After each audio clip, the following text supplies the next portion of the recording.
A gente vai falar um pouquinho sobre vacinação de crianças e adolescentes, e nesse caso não estamos falando de Covid-19, estamos falando de outros 18 tipos de vacinas que estão disponíveis e que foram pouco procuradas nos últimos meses, exatamente por causa da pandemia. Nós trazemos aqui ao programa o presidente da Sociedade Brasileira de Imunizações, Juarez Cunha. Bom dia, bem-vindo ao Atualidade. Bom dia, Andressa e Rosânia, prazer estar com vocês na Atualidade. O que o senhor pôde acompanhar nesses últimos meses, porque de maneira geral, não somente a vacinação de crianças, de adolescentes, mas a gente estava falando mais cedo aqui no programa sobre exames de diagnóstico de doenças que deixaram de ser feitos. Como engajar os pais, a partir de agora, os responsáveis para que essas crianças sejam levadas e que o esquema vacinal seja atualizado, que é tão importante para a gente manter a erradicação de doenças aqui no Brasil, né? Pois é, exatamente isso, né, Andressa? É uma grande preocupação, que não é de agora, né? Nos últimos anos era já observado uma queda nas coberturas vacinais, tanto que em 2019 houve um alerta da própria Organização Mundial de Saúde, né, colocando como uma das grandes ameaças, uma das 10 ameaças da saúde pública mundial, a queda das coberturas vacinais. Então, isso que é observado mundialmente, é observado aqui no Brasil também por uma série de fatores que depois a gente pode falar um pouquinho mais. E com a pandemia, esses números que eram ruins, né, baixaram mais ainda, expondo uma fragilidade, uma vulnerabilidade, um risco que essa população, então as nossas crianças, estão correndo. Eu acho que o melhor exemplo que nós temos aí desse risco é a reintrodução do sarampo. O sarampo tinha sido eliminado no Brasil em 2016, nós ganhamos o certificado de eliminação. Pelas baixas coberturas vacinais retorna em 2018 e continuamos ainda em surto de sarampo. Aqui no Rio Grande do Sul não temos, mas tem 6 estados que têm surto ainda ativo de sarampo. E assim como já tivemos em 2019 e 2020 aqui no Rio Grande do Sul, também pode voltar para nós aqui exatamente nesse momento, né, de retorno às aulas e de maior movimentação, flexibilização de todas as atividades. O risco para essas doenças que estavam mais calmas ressurgirem de forma mais importante é um risco muito alto, né? E nós temos vacinas seguras, eficazes e gratuitas disponíveis na nossa rede. E o principal objetivo, então, dessa campanha de multivacinação que nós teremos durante esse mês todo é exatamente esse de colocar em dia as vacinas que estão atrasadas. Isso, é claro que a campanha é para criança e adolescente, que eu acho que é o foco principal, mas independente da faixa etária, todas as coberturas vacinais, independente da idade, elas estão muito baixas. Doutora, a gente tem visto, né, nesses últimos 18 meses, vou começar pelo início da pandemia, que de certa forma o mundo está um pouco virado de cabeça para baixo e coisas que antes eram aceitas, como a vacinação tinha alto índice de aceitação, parece que foram contaminadas por essa ignorância coletiva de questionar as vacinas, por exemplo, e ignorar quantas vidas elas salvaram. O senhor citou o caso do sarampo, mas nós temos o caso da poliomielite, por exemplo, que, enfim, foi erradicada graças à vacina, e hoje muitas pessoas não conseguem perceber a importância de vacinar suas crianças. A que o senhor atribui esse retrocesso que nós tivemos e esta situação hoje de pessoas questionarem vacinas universalmente consagradas? Como eu tinha colocado antes, são vários fatores que estão envolvidos, né? Mas colocar, achei nessa fala alguns deles. Por exemplo, esse da polio. O último caso de polio no Brasil é 1989. Né? Esse é o último caso aqui no nosso país. Então, a gente fala que dentro dos determinantes, né, da hesitação vacinal, a hesitação significa tu ter vacina recomendada, ter vacina disponível e mesmo assim ela não é aplicada ou aplicada com atraso, né? Um dos determinantes é a complacência. A complacência significa uma falsa sensação de segurança de doenças que tu nunca viu e que tu não teve, e tu nunca viu e não teve porque foi vacinado. e daí tu acha que não precisa vacinar teus filhos ou se vacinar. Então, o sarampo foi um exemplo, e a polio é um risco muito grande porque ela continua existindo em alguns países, né? Então, Afeganistão e Paquistão, e agora Afeganistão provavelmente vai piorar muito a situação de saúde com toda a crise que eles estão tendo lá, provavelmente os números de polio vão aumentar. E também temos, né, essa situação de maior movimentação entre as pessoas. Então, se algum viajante trouxer polio para cá e tiver uma cobertura de 60%, 70%, que é o que tem tido, né, para polio, é um risco muito grande de reintrodução da doença. E tanto sarampo como polio eram um dos principais causadores de morte na nossa infância. Então, nós temos que levar também esse recado de que essas doenças estão eliminadas, estão controladas, e eram doenças muito importantes, né? Então, esse é um fator. O outro, porque eles falam em 3 Cs, né? O outro C é a confiança, que daí vem ao que colocaste antes, né? A confiança não é só a confiança na vacina, na sua segurança, na sua eficácia, mas a confiança nos governantes, nas instituições e nos profissionais de saúde. E, infelizmente, durante essa pandemia, esses recados não têm sido claros para o lado da confiança. Pelo contrário, eles levam desconfiança. E levar desconfiança, por exemplo, a vacina Covid, ela leva desconfiança para as outras vacinas também. Então, esse determinante, né, é também um fator que nos preocupa muito, porque nele também impacta muito a parte da desinformação e das fake news. Os grupos antivacinas, eles existem no Brasil, eles até ganharam mais corpo agora durante a pandemia, mas não se compara com países da Europa e Estados Unidos. E são grupos que, infelizmente, eles acabam, com as mídias sociais, eles acabam tendo uma penetração muito grande, apesar de serem nichos, né, serem aqueles guetos que utilizam, mas mesmo assim eles acabam disseminando mais ainda a falta de confiança. Felizmente, o brasileiro acredita em vacinas, a gente está vendo agora que as vacinas Covid nos mostram isso, então a imensa maioria dos brasileiros pretende se vacinar, então é mais de 85% pretende se vacinar, 5% dos brasileiros são anti-vacina, esses não adianta tu mostrar os dados da ciência, que eles não vão mudar de ideia, e não adianta também tu mostrar que a poliomielite era uma doença grave e que se calcula que mais de 10 milhões de pessoas poderiam ter morrido ou ter ficado paralíticas se não fosse a vacina. Então, o grupo dos hesitantes, né, então, que a gente calcula aqui no Brasil em torno de 10%, 15%, esses que a gente também tem que levar a informação correta e também pedir para que as pessoas não compartilhem informações que não sejam a verdade, né, então as chamadas fake news, para que não compartilhem tudo que recebem pelas redes sociais, porque isso tem levado a muita queda na confiança nas vacinas. E o outro C, que é o da conveniência, né? Então é horário de atendimento das unidades, que agora com a campanha Covid a gente tem tido uma boa experiência de estratégias de horários alternativos, locais alternativos de aplicação. Então a gente tem que trabalhar muito para esse lado de facilitar o acesso, que nem sempre tem sido fácil.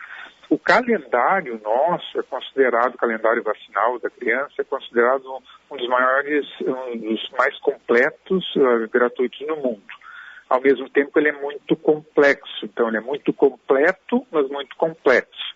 Então, isso também é um dificultador até para os nossos profissionais da rede, porque eles precisam estar capacitados até para responder, para tirar as dúvidas da população.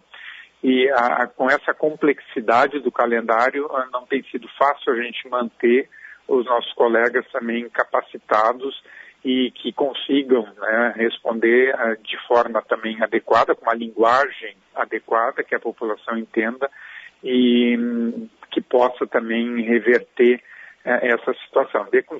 Aí comentei algumas coisas dos 3 Cs. Daí, como a Covid entrou um 4º C, que é a comunicação, por exemplo, a campanha multivacinação parece uma campanha secreta porque a gente fica sabendo pela mídia, não pelos órgãos competentes, como pelo nosso Ministério da Saúde. Então, isso é muito criticado, né? A grande parte do sucesso do nosso PMI foi pelas campanhas que eram campanhas bastante importantes que eram realizadas a partir da década de 80, então a gente tem o Zé Gotinha, a gente tinha governantes, celebridades que participavam das campanhas, e isso levava também uma credibilidade, né?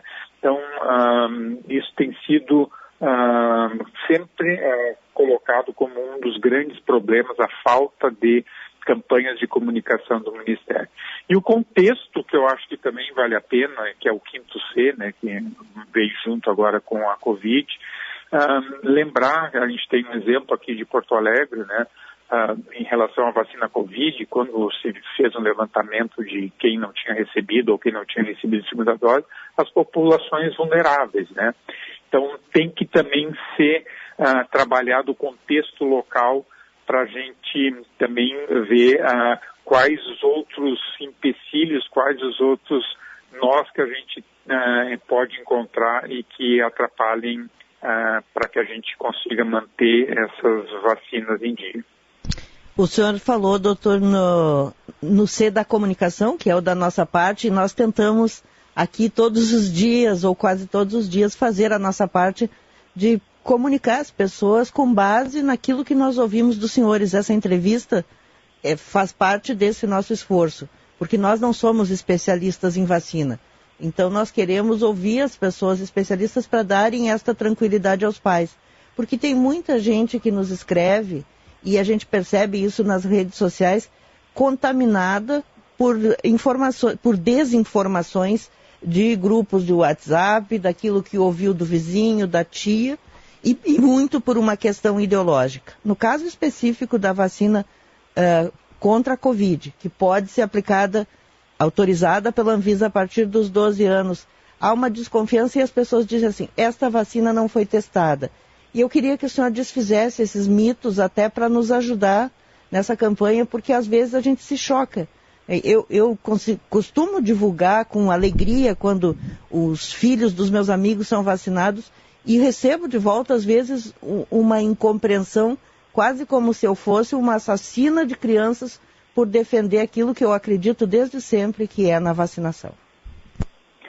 Eu acho que é importante, Rosane, colocar, e até para a gente também reforçar isso, as mídias tradicionais têm sido muito parceiras, né? Principalmente nessas situações que a gente tem tido de fake news e de desinformação. Né? Então, acho que o papel das mídias tradicionais é muito importante. Por outro lado, as redes sociais e as mídias sociais, elas, com certeza, a gente acaba não conseguindo, muitas vezes, penetrar naqueles grupos e não consegue nem que haja alguma retratação do que foi colocado. Né? Então, a gente tem uma dificuldade muito grande de barrar a desinformação e as fake news nas redes sociais. Felizmente, as mídias tradicionais têm contribuído e muito nesse sentido de levar a informação correta. E como tu diz, a informação correta, vocês não são pesquisadores, não são cientistas, mas se utilizam de pessoas que possam dar um embasamento para essa discussão e passar a informação, né? Em relação à utilização de vacinas, esse é um recado que infelizmente também acabou sendo levado de uma forma muito confusa pelo Ministério, quando suspendeu ali a vacinação dos adolescentes. As vacinas que nós temos licenciadas, então para adolescentes só temos uma vacina licenciada, que é a da Pfizer, é uma vacina que foi licenciada pela Anvisa. E para ser licenciada pela Anvisa, ela teve que demonstrar segurança e eficácia, da mesma forma que foi o licenciamento aconteceu para as outras vacinas para 18 anos em diante, né? Então, a vacina que nós temos disponível é uma vacina utilizada em vários países, né? Todos com seus órgãos regulatórios fazendo uma análise muito rigorosa de segurança e eficácia.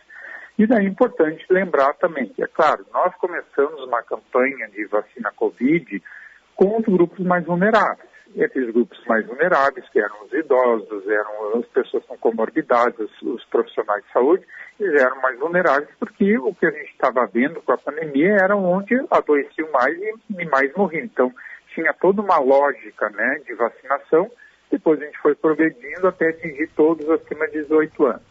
Quando chega o grupo de adolescentes, é importante salientar que a vacina, a doença Covid, ela acontece em todas as faixas etárias. É claro que no grupo de adolescentes a tendência é de quadros mais leves, menos possibilidade de hospitalização e menos morte, né? Mas mesmo assim, com os números que a gente tem, né, só em 2021 nós temos mais de 1.300 mortes de crianças e adolescentes por Covid no Brasil, né? Isso mortes, sem falar hospitalizações, né? Então, tem um impacto, né? Esse número é um número muito maior do que qualquer outra doença prevenível por vacina. Então, vejo como esses números, muitas vezes, a gente acaba sendo impactado com as 600 mil mortes no Brasil, 1.000, 2.000 acaba sendo um percentual pequeno, mas são números muito maiores do que outros países. E tem um outro quadro que se chama síndrome inflamatória multissistêmica pediátrica, que no Brasil, no último relatório do Ministério, dos 1.400 casos que hospitalizaram por isso e confirmados por SINP, que a gente chama síndrome inflamatória multissistêmica pediátrica causada pelo Covid, são 1.400 crianças e adolescentes que têm esse quadro, que é um quadro da pediatria, com 80 óbitos, né? Também números muito superiores a de outros países. Então, só para dizer, a doença Covid, sim, ela comete de forma mais grave pessoas mais vulneráveis, com comorbidade, com mais idade, com outras situações, mas também acomete jovens saudáveis e crianças. Então, se a gente tem essa possibilidade da proteção do indivíduo, né, e essa proteção vai contribuir também com a proteção da coletividade, e com vacina segura e eficaz, a gente tem que estimular, sim, a aplicação da vacina em adolescentes. Essa é a nossa posição como sociedade científica, tanto da Brasileira de Imunizações como da Brasileira de Pediatria. Para a gente encerrar, presidente da Sociedade Brasileira de Imunizações, Juarez Cunha, que o senhor tem acompanhado sobre a discussão para a continuidade do processo de vacinação no Brasil. Compra de vacinas para o ano que vem, será necessário fazer todo o esquema de novo ou a dose de reforço já responde por isso? Que respostas o senhor tem para a gente encerrar o papo sobre vacinas hoje? A resposta é que nós temos muitas dúvidas ainda. Sim. Então, tanto da doença Covid, né, eu nem cheguei a também comentar a long Covid, que é a Covid longa que a gente tem em adultos e também tem em adolescente e criança, que me esqueci até de comentar que isso também acontece em criança. Então, da doença Covid a gente está aprendendo muito ainda, a gente não sabe ainda sequelas a longo prazo, porque a gente fala dos 600 mil óbitos, mas dos que internaram, as sequelas são importantes e demoradas, né? Então, isso não sabemos ainda da própria doença Covid e não sabemos as respostas sobre tempo de proteção, necessidade de reforço, as performances são diferentes das diferentes vacinas, né? Então, o que nós já sabemos? Aqueles grupos mais vulneráveis, eles têm uma necessidade de melhorar a proteção, que a gente já está fazendo, a terceira dose, então, nos idosos e imunodeprimidos. E os profissionais de saúde também, como receberam as vacinas lá no início, e a vacina que a gente utilizou no início, a vacina Coronavac, assim como as outras, porque, por exemplo, Israel só usou Pfizer e fez terceira dose, então não é uma coisa só da Coronavac, né? Então, mas a proteção cai com o tempo e nós temos que melhorar essa proteção. Então, agora, para a população em geral, daí vem uma discussão também ética e moral que tem que ser levada, que é da equidade, né? Então, nós temos muitos países que não chegaram nem a 2%, 5% da população vacinada, enquanto não melhorarmos esses níveis de cobertura vacinal em todos os países, a doença vai continuar acontecendo, as variantes vão continuar aparecendo e podem aparecer variantes que sejam, que escapem mais ainda, né, do que a gente vê com a Delta, por exemplo, que escapem mais a vacina ou própria imunidade natural. Ok, nós lhe agradecemos. Bom trabalho para o senhor. Obrigado, um abraço, bom trabalho para vocês também.